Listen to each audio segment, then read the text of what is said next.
eh bien tu peux rester là car tu vas t'endormir de toute façon et tu ne vas rien écouter.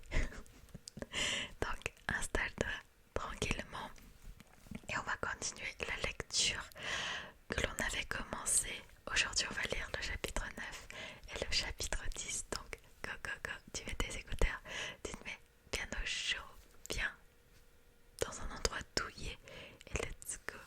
Chapitre 9 avec comme phrase d'accroche: qu'est-ce qu'un mercenaire sanguinaire viendrait faire dans notre village?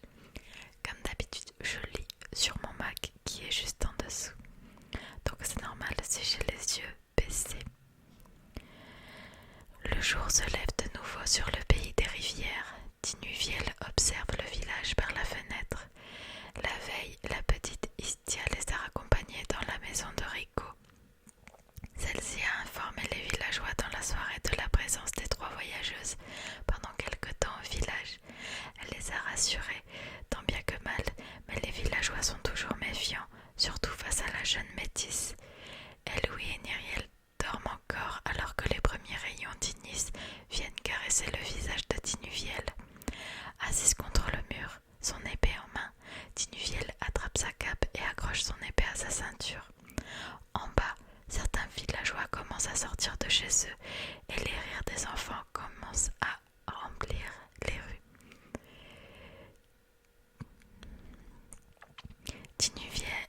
Tinuviel vérifie que ses amis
sursaute. Merci, Istia, c'est très gentil. Tinuviel ébourife les cheveux de l'enfant et sort du petit cercle. Istia pose sa main sur sa tête et rougit. Elle se retourne vers Tinuviel.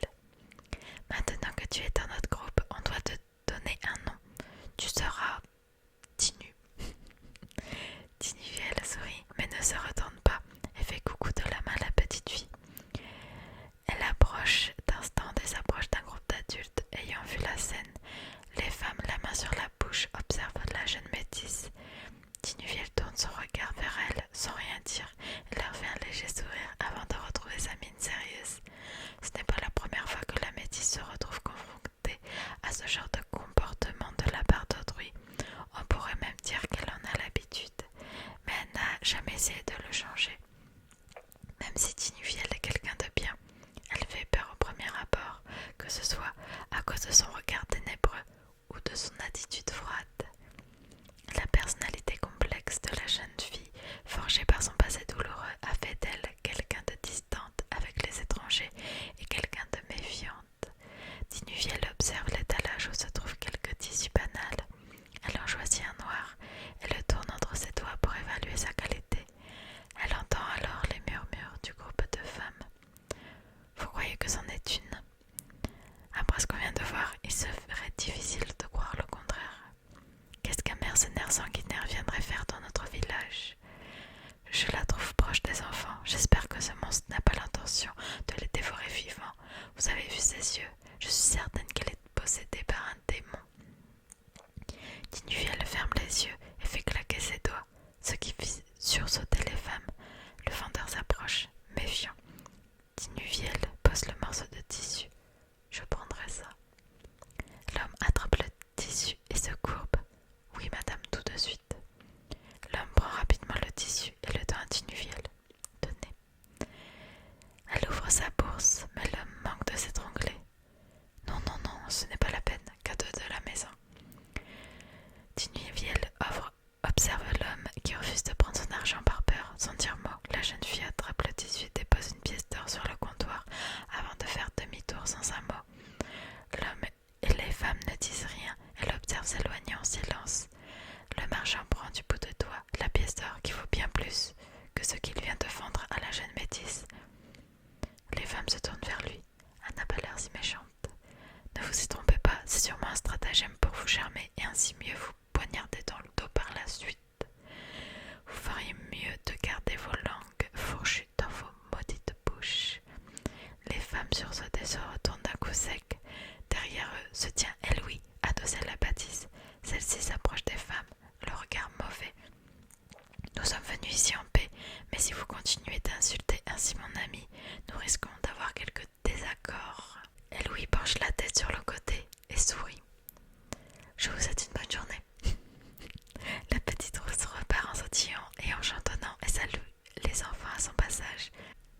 Les femmes restent stoïques, osant à peine respirer. Eloui rejoint Tinuviel en sautillant. Eloui, tu n'étais pas endormi? Je me suis levée juste après ton départ. C'est une belle journée qui s'annonce, tu ne trouves pas? Tinuviel sourit à son amie et elles partent en direction de la maison de Rico. Il est midi passé quand Rico arrive enfin. Nyriel saute du fauteuil en voyant la femme passer la porte. Elle est enfin là. Tinuviel et Eloui rejoignent Nyriel. Bonjour tout le monde, quel plaisir de vous voir. Tinuviel s'approche de Rico et lui met une tape sur la tête. On t'attend depuis des heures, tu exagères. Pardon, je me suis perdue en chemin. Nyriel écarquille les yeux en entendant cette femme dire qu'elle ne retrouve même pas le chemin de sa propre maison, tandis qu'Eloui rit, consciente qu'elle dit la vérité. Enfin bref, il faut commencer. Nyriel déglutit alors qu'Eloui attend, amusée à la mission confiée par l'excentrique. Tinuviel souffle d'impatience. Eloui. La jeune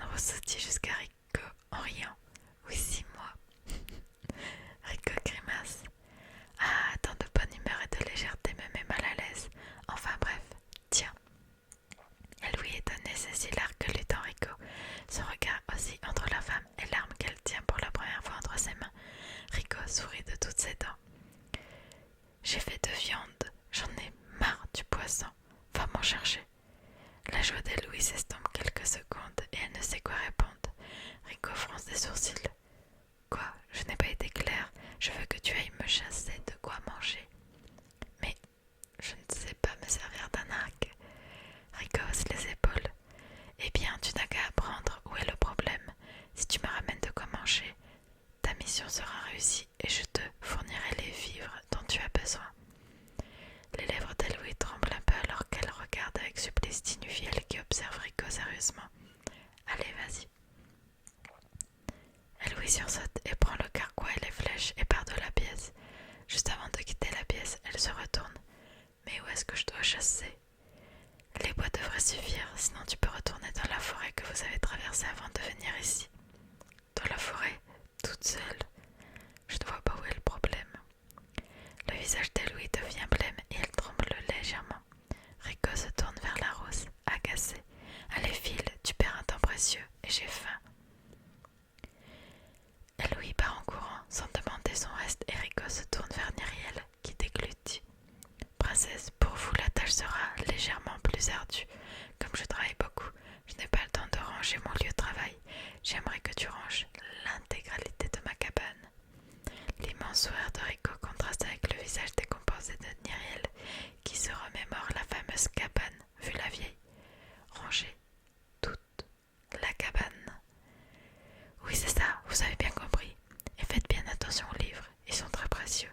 J'aimerais que vous les classiez par ordre alphabétique selon les auteurs, afin que je m'y retrouve bien lors de mes recherches. Je vois. Nyriel est désemparée, regarde Tinuviel qui hausse les épaules. Nyriel lui envoie un regard noir en voyant son manque de réactivité. Elle souffle. J'imagine que plus vite je m'y mettrai, plus vite j'aurai terminé. Rico tape des mains. Effectivement, vous êtes brillante, dites-moi. Nyriel grimace et sort de la maison à son tour. Rico se tourne vers Tinuviel. Et pour toi? Tinuviel reste de marbre, attendant avec patience sa sentence, mais aucun mot ne sort de la bouche de Rico. Le visage de la femme perd son sourire et redevient sérieux. Eh bien, à vrai dire, je n'avais pas vraiment d'idée pour toi.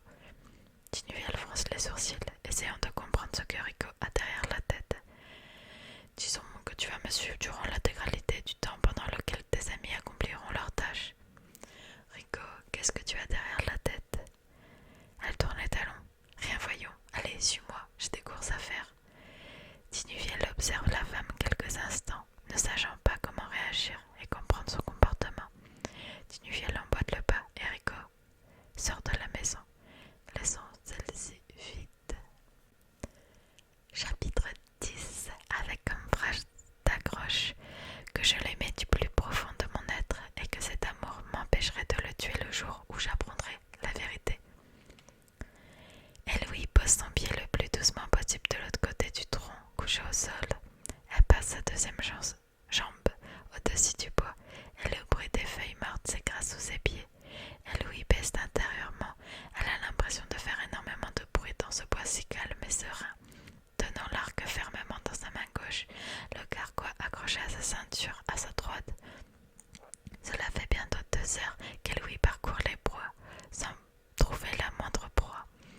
Le moindre bruit la fait sursauter et le moindre son qu'elle produit lui donne l'impression d'être un coup de tonnerre pour prévenir la faune qui l'entoure de sa venue. Eloï soupire et s'assoit sur le tronc, mettant sa tête dans ses bras. Déjà que je ne sais pas utiliser un arc, alors si je ne trouve aucune proie, je ne vais jamais pouvoir en tuer un seul. Eloï regarde le bois autour d'elle et observe les alentours. La chasse est un métier à part entière en Wittichem et il faut des années à un apprenti pour en connaître toutes les ficelles. Mais Eloï n'a ni professeur ni des années pour y parvenir. Elle doit réussir à attraper un animal, quel que soit le moyen utilisé. Elle ne peut pas se permettre de rester ici indéfiniment. Étant partie la première, Eloï se demande ce qu'ils doivent bien faire ses 2 amis. Eloï reste assise pendant environ 1 heure, réfléchissant à comment elle devrait faire pour réussir à attraper un animal. Un piège. Cela pourrait être une bonne idée, mais le piège doit rester longtemps et les enfants du village jouent souvent dans ces bois. Il ne faudrait pas blesser quelqu'un. Alors qu'Eloï réfléchit en désespérant de trouver une solution, elle entend un léger bruit de feuillage à sa gauche. Par réflexe, Eloï se lève d'un coup, tenant son arc de ses 2 mains devant elle. À ses pieds, elle voit étaler un lièvre brun qui saute par-dessus les souches et disparaît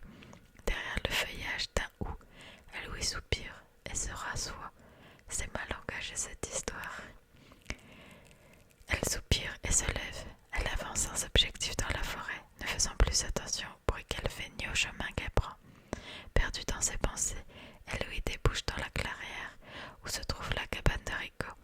Elle regarde la cabane, les yeux dans le vide quelques instants. Elle prend une flèche dans son carquois et manipule la flèche entre ses doigts. La pointe fine et le bois glissent entre ses mains. La flèche est parfaitement équilibrée et ses plumes sont nettement serrées. Elle lui place la flèche sur son arc et la fixe. Elle tire sur la corde et vise la porte de la cabane. Après quelques secondes concentrées sur sa cible, la porte de la cabane s'ouvre et surprise, elle lui lâche la corde de l'arc avant de pouvoir s'en rendre compte. La flèche file droit vers la tête de Nyriel qui sort de la cabane avec une pile d'ouvrage sur les bras. Nyriel se fige au moment où la flèche se fige en haut de la cabane. Nyriel relève la tête et aperçoit la flèche plantée à 1 mètre au-dessus d'elle. Elle regarde vers l'avant, se penchant pour voir malgré la pile de livres qu'elle tient. Et Louis, la jeune rousse tremble de tout son long et se précipite vers l'elfe qui pose les ouvrages qu'elle tient par terre. Nyriel, je suis tellement désolée, excuse-moi, je ne savais pas que tu étais là, je suis vraiment désolée. Nyriel attrape les bras d'Eloï. Ne t'en fais pas, ce n'est rien. Elle regarde de nouveau la flèche et sourit. Cependant, pour ce qui est de la visée, il va falloir revoir les bases. Tu n'étais même pas à 10 mètres et tu m'as loupé de presque 2 mètres. Eloï rougit et des larmes perlent à ses yeux. Nyriel, j'ai besoin de ton aide, je suis vraiment nulle. J'ai réussi à avoir peur du seul animal que j'ai croisé et je ne sais même pas me servir d'un arc. Nyriel rit. Remontre-moi comment tu tiens ton arc. Je ne suis pas une elfe des bois et je n'ai jamais étudié dans la guilde des compagnons, mais j'ai quelques connaissances dans le maniement de l'arc. Le visage d'Héloïse éclaire d'un large sourire et elle reprend son arc en main. Oula, oula, oula, attention à ce que tu fais, ce n'est pas un simple objet, c'est la continuité de ton bras. Tu dois en prendre soin. Regarde. Nyriel prend l'arc des mains d'Héloïse et le bande. Son coude est parfaitement perpendiculaire à la corde et son corps est parfaitement gainé. Nyriel tend l'arc à Héloïse de nouveau. Celle-ci essaye de l'imiter et Nyriel la corrige. Maintenant, on va mettre une flèche. Pas à pas, Nyriel montre à Héloïse comment tirer à l'arc. Héloïse est vraiment investie et essaye de faire de son mieux. Après 1 heure de répétition, Héloïse bande son arc et tire sa flèche qui pour la première fois atteint le tronc situé à une dizaine de mètres. Héloïse se retourne vers Nyriel, un grand sourire aux lèvres. Tu as vu ça? C'est génial. Oui, c'est un bon début. Entraîne-toi et tu t'amélioreras, tu verras. Héloïse sautille de bonheur d'être enfin parvenue à quelque chose. Elle se retourne vers son amie. Je vais rentrer au village pour m'entraîner. Si déjà j'arrive à manipuler l'arc correctement, alors je serai déjà plus à même de chasser. Oui, c'est la bonne mentalité. Chaque chose en son temps. Héloïse part en sautillant dans la clairière, faisant de grands signes à Nyriel. Celle-ci se retourne vers la cabane, redresse ses manches. Allez, c'est reparti. Nyriel pénètre dans la pièce en désordre et regarde autour d'elle. Bon allez, je m'y mets. Nyriel commence par sortir tous les ouvrages présents dans la cabane à l'extérieur afin de pouvoir avoir plus de place pour les trier. Rico possède des centaines d'ouvrages différents et Nyriel se demande comment elle va pouvoir faire pour tous les ranger dans les armoires présentes dans la cabane. Elle pose enfin la dernière pile de livres dans la clairière et retourne dans la cabane. Elle se met alors à trier tous les objets présents dans la bâtisse. Beaucoup d'objets présents ne sont pas identifiables et Nyriel ignore à quoi ils servent. Elle trouve une grande quantité de bois délaissé au fond de la pièce qu'elle sort. Au fond à gauche se trouve un long bureau en bois sur lequel se trouvent des tonnes de papier entassés. Nyriel s'approche du bureau et s'assoit sur la chaise poussiéreuse. Elle commence à trier les documents, jetant les papiers qui ne servent à rien et mettant de côté les notes ou dessins faits par la chercheuse. Alors que la jeune femme souffle d'ennui devant la tâche sans fin qui s'étend devant elle, son regard est attiré par un dessin en noir et blanc sur une feuille de papier. Délicatement, Nyriel fait glisser la feuille du bout des doigts en essayant de ne pas faire tomber la pile située au-dessus de celle-ci. Nyriel tourne la feuille entre ses doigts et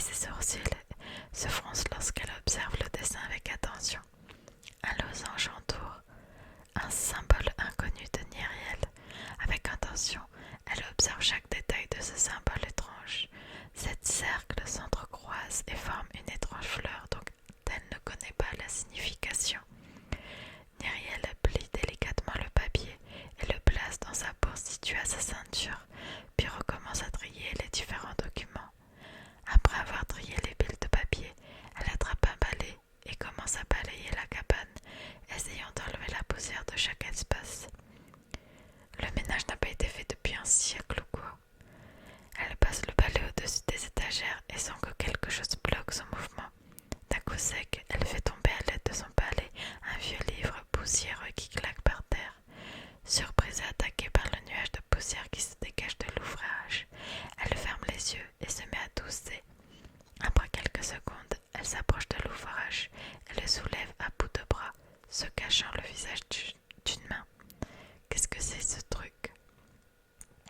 Elle attrape un bout de tissu dans un coin et frotte la couverture de l'ouvrage. Elle écarquille les yeux en apercevant le même symbole que sur le document qu'elle avait trouvé juste avant. Elle sort le papier de sa bourse et le déplie. C'est exactement la même chose. Elle ouvre l'ouvrage et le papier jauni par le temps craque sous ses doigts. Elle passe une main sur la page pour enlever la poussière. Le texte du livre est écrit dans une langue que la jeune elfe, pourtant érudite, ne connaît pas. Elle parcourt l'ouvrage quelques instants. Des dessins se trouvent de temps en temps sur certaines pages et le livre a été écrit à la main. Le noir de langue commence à s'effacer, mais le texte est encore visible. En première de couverture se trouve un texte presque illisible, signé à la main, de la même couleur que l'encre de l'écriture du livre. Elle passe son doigt sur la signature A. A comme quoi? Elle signifie quoi cette initiale? Myriel referme l'ouvrage, ne sachant quelle est cette langue ancienne, ni ce que signifie le symbole en couverture. Elle termine de balayer la pièce et commence à rentrer les ouvrages encore dehors. La nuit tombe et la jeune fille accélère la cadence afin d'être rentrée au village avant que la nuit ne soit complète. Tinuviel marche aux côtés de Rico. La nuit tombe et celle-ci n'est apparemment pas décidée à terminer sa journée. Depuis midi, Tinuviel et Rico se sont promenés dans les bois afin de trouver toutes sortes de fleurs et d'herbes pour finalement retourner en ville et passer en revue chacune des échoppes du marché. Les regards des villageois sont toujours aussi terrifiants envers Tinuviel et Rico l'a bien remarqué. La métisse n'y prête guère beaucoup d'attention, mais Rico sait qu'au fond d'elle-même, Tinuviel est blessée. La jeune métisse reste pour Rico une jeune femme bienveillante et insouciante. Il est presque minuit lorsque Rico se retourne vers Tinuviel, le sourire aux lèvres. On a terminé pour aujourd'hui. Que dirais-tu de nous balader encore un peu pour discuter? Tinuviel souffle et se lève du banc sur lequel elle était assise, attendant patiemment Rico qui distribuait des potions ici et là dans les maisons délabrées de Riverlade. Franchement Rico, je suis fatiguée et ta demande de te suivre partout ne rime à rien. Je ne te suis d'aucune aide. Même les demandes que tu as faites à Myriel et Louis n'ont aucun intérêt. Rico fronce donc les sourcils. Tu n'as donc pas encore compris? Tinuviel l'observe sans rien dire, ne comprenant pas ce que veut dire la femme. Celle-ci tourne les talons. Je te laisse une semaine pour comprendre ce que j'ai derrière la tête. Disons que c'est ta mission à toi. Rico part en direction de l'entrée du village. Alors, Tinuviel, tu viens? Tinuviel emboîte le pas de la femme, réfléchissant à ce qu'entend Rico en disant ça. Les deux femmes sortent du village et s'enfoncent sur le sentier menant à la rivière la plus proche. Rico est de bonne humeur et hume l'air avec vigueur, se délectant des odeurs qu'offrent les bords des rivières en cette fin d'été. Rico s'assoit près de l'eau et tapote la terre à côté d'elle, faisant signe à Tinuviel de s'asseoir à ses côtés. La jeune métisse s'exécute sans un mot. Rico observe l'eau ruisseler dans la rivière et se délecte du bruit des grillons qui sommeillent autour d'elle. Que c'est agréable de venir ici en pleine nuit. C'est calme et il ne fait pas trop froid en cette saison. C'est pour cela que j'aime le pays des rivières. C'est un pays calme, qui ne cherche ni le conflit, ni le pouvoir. J'ai bien fait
Alors je me sentais aimée pour mes talents, mon attitude et toutes ces choses que j'accomplissais sans aucune difficulté.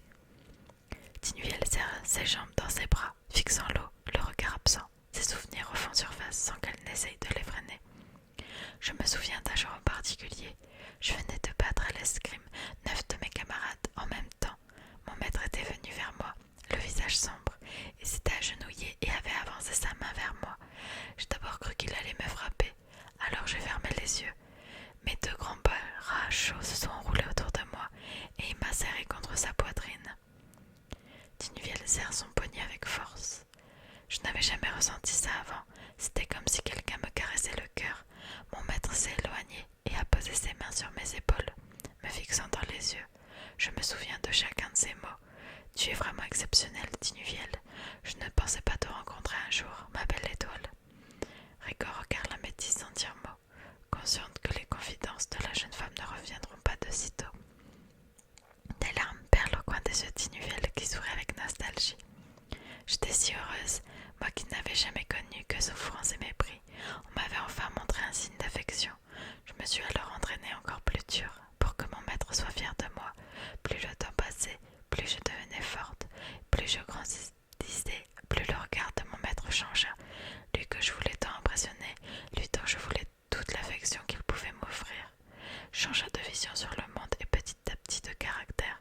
Je savais que ce n'était pas un homme bon. Je l'ai toujours su.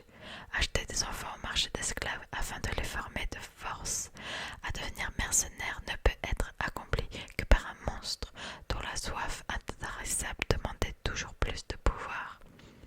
Mais c'était le seul être qui m'avait montré le moindre signe d'intérêt, aussi loin que remontent mes souvenirs. Les mains de Tinuviel se mettent doucement à trembler et sa voix se fait plus hésitante. Alors, lorsque ce jour arriva, je n'ai pas réussi. Je les ai tous tués, un par un. Mais lui, je n'y suis pas parvenue. Ce monstre, ce meurtrier, voleur d'enfants et de rêves, destructeur de bonheur, je n'ai pas pu m'y résoudre. J'étais pourtant là, au-dessus de lui, l'épée bien en main, pointée vers sa gorge. Je me souviens encore de ses yeux rieurs, de ses yeux fous, qui me fixaient en silence. Il les avait, il l'avait toujours su. Rico pose une main sur le genou de Tinuviel. Su quoi? Qu'est-ce qu'il savait?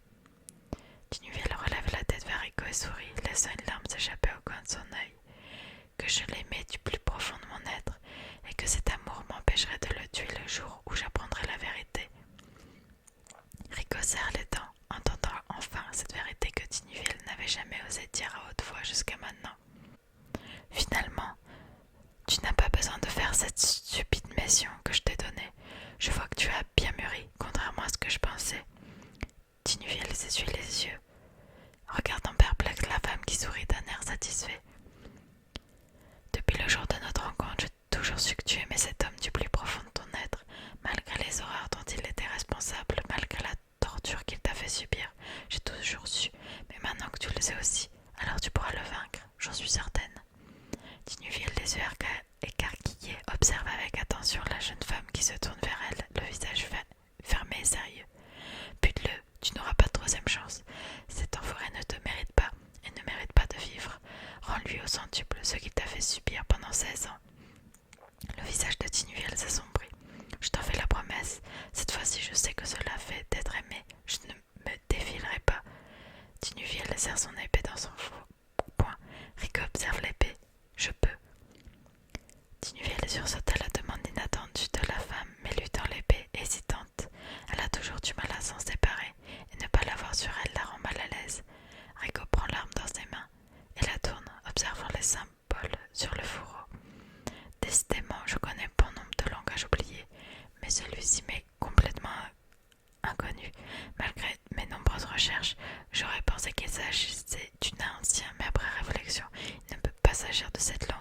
C'est un vrai mystère. Rico empoigne le manche et tire dessus de toutes ses forces afin de dégainer l'épée, mais celle-ci reste immobile, comme bloquée dans son fourreau. Rico souffle et sourit. Décidément, je ne comprends pas comment ce phénomène-ci est possible. Cette épée est un véritable mystère. Rico tend l'arme noire à Tinuviel qui se dépêche de le remettre à sa ceinture. Dis-moi, Tinuviel, as-tu réussi à la dégainer? La jeune femme chaque soir avant de m'endormir sans jamais y parvenir. Je commence à me dire que le manche est collé au fourreau et qu'il n'y a aucune épée à l'intérieur. Vu son poids, il est certain que ce fourreau renferme une épée, mais le fait que personne ne puisse le dégainer est inexplicable. J'ai lu et entendu beaucoup de choses sur les artefacts magiques, mais rien ne ressemble au sortilège que l'on voit ici. C'est un mystère indéchiffrable. Rico observe l'épée quelques secondes et se lève.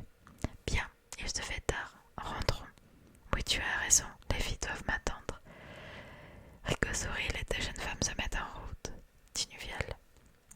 La métisse se tourne vers son ami.